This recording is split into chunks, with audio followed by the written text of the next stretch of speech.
డీలిమిటేషన్‌తో తెలంగాణలో ఎంపీ సీట్లే కాదు, ఎమ్మెల్యే సీట్లు కూడా పెద్దగా పెరగవు. కేంద్రం డీలిమిటేషన్‌ను ముందుకు తీసుకెళ్తే తెలంగాణలో అసెంబ్లీ సీట్లు కొద్దిగా పెరిగే అవకాశముంది.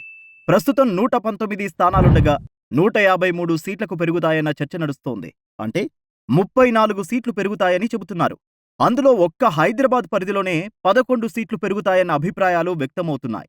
ప్రస్తుతం రాష్ట్ర జనాభాలో 30% పైగా జనాభా హైదరాబాద్ చుట్టూ కేంద్రీకృతమై ఉంది.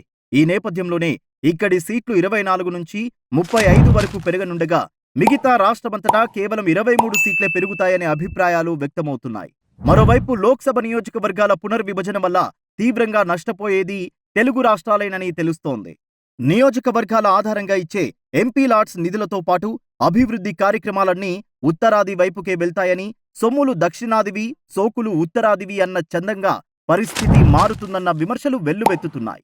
పార్లమెంటు సీట్ల విషయంలో తీవ్ర అన్యాయం జరుగుతుంది కాబట్టి దీనికి బదులు ప్రస్తుతం ఆయా రాష్ట్రాల్లో ఉన్న సీట్ల సంఖ్యను ప్రాతిపదికన చేసుకుని 50% పెంచాలని, తద్వారా అన్ని రాష్ట్రాలకు న్యాయం జరుగుతుందని దక్షిణాది సీఎంలు కేంద్రాన్ని కోరుతున్నారు.